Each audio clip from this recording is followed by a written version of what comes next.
ایک ایسا گناہ ہے اتنا خطرناک، انسان ہر رات تہجد پڑھے، قرآن خوبصورت آواز میں تلاوت کرے، صدقہ دے، سجدوں میں روئے اور پھر بھی برباد ہو جائے۔ اس لیے نہیں کہ اس کے اعمال کم تھے، بلکہ اس لیے کہ اس کا دل خراب تھا۔ نبی کریم صلی اللہ علیہ وسلم نے اپنی امت کے لیے جس چیز کا سب سے زیادہ خوف ظاہر فرمایا وہ یہی بیماری تھی۔ ایک ایسی بیماری جو اتنی چھپی ہوئی ہوتی ہے کہ انسان خود بھی نہیں جان پاتا کہ وہ اس میں مبتلا ہو چکا ہے، اور اس بیماری کا نام ہے ریا، یعنی لوگوں کو دکھانے کے لیے عبادت کرنا، اللہ کے لیے نہیں، لوگوں کی نظروں کے لیے۔ رسول اللہ صلی اللہ علیہ وسلم نے فرمایا، مجھے اپنی امت پر سب سے زیادہ خوف شرک اصغر کا ہے۔ صحابہ رضی اللہ عنہم نے عرض کیا، یا رسول اللہ صلی اللہ علیہ وسلم، شرک اصغر کیا ہے؟ آپ صلی اللہ علیہ وسلم نے فرمایا، ریا۔ ریا صرف یہ نہیں کہ کوئی انسان لوگوں کے سامنے نماز پڑھے، یہ اس سے کہیں زیادہ گہری بیماری ہے۔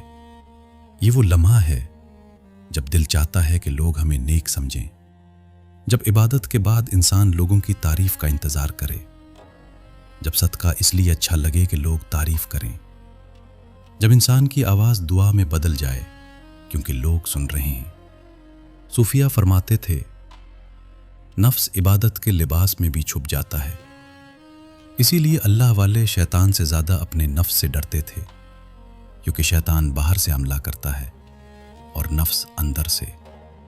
قیامت کے دن سب سے پہلے جن لوگوں کا حساب ہوگا ان میں ایک عالم ہوگا، ایک شہید ہوگا اور ایک سخی انسان ہوگا۔ سوچیں، وہ لوگ جنہیں دنیا نیک سمجھتی تھی، لیکن اللہ فرمائے گا، تم نے یہ سب لوگوں کی تعریف کے لیے کیا تھا۔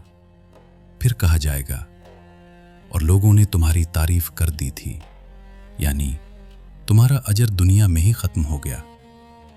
لوگوں نے تمہیں اچھا کہا، تمہاری تعریف کی، تمہیں نیک سمجھا، لیکن اللہ کے پاس تمہارے لیے کچھ باقی نہ رہا۔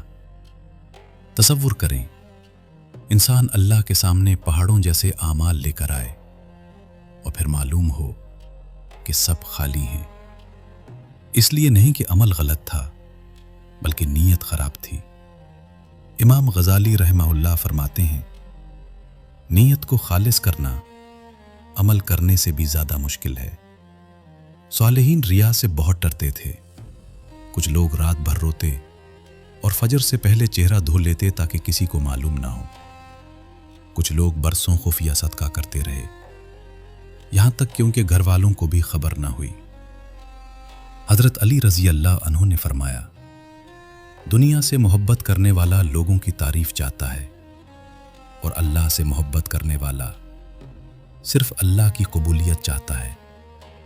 ایک بزرگ نے فرمایا، اخلاص یہ ہے کہ عبادت کرتے وقت مخلوق کو بھول جاؤ، نہ ویوز کی فکر، نہ لائکس کی، نہ تعریف کی، صرف اللہ، صرف اس کی رضا۔ ابراہیم بن ادہم رحمہ اللہ فرماتے تھے، سچا مخلص وہ ہے جس کے لیے تعریف اور تنقید برابر ہو جائیں۔ تو اس بیماری کا علاج کیا ہے؟ پہلا علاج، کچھ عبادتیں خفیہ رکھو، ایسی نیکی جس کا صرف اللہ کو علم ہو، خفیہ صدقہ، خفیہ ذکر، خفیہ آنسو۔ دوسرا علاج، ہر عمل سے پہلے اپنی نیت کو دیکھو، خود سے پوچھو، اگر کسی کو کبھی پتہ نہ چلے تو کیا میں یہ عمل پھر بھی کروں گا؟ اور تیسرا علاج، یہ آیت ہمیشہ یاد رکھو، قل ان صلاتی و نسکی و محیای و مماتی للہ رب العالمین۔ کہہ دیجئے، بے شک میری نماز، میری قربانی، میرا جینا اور میرا مرنا سب اللہ رب العالمین کے لیے ہے۔ سورۃ الانعام 6:162۔ سب کچھ اللہ کے لیے، لوگوں کے لیے نہیں، تعریف کے لیے نہیں، صرف اللہ کے لیے۔ سب سے خطرناک گناہ ہمیشہ ظاہر نہیں ہوتے، کچھ گناہ خاموشی سے دل کے اندر زندہ رہتے ہیں۔ آج رات اپنے دل سے ایک سوال ضرور پوچھنا، میں حقیقت میں کس کو خوش کرنا چاہتا ہوں؟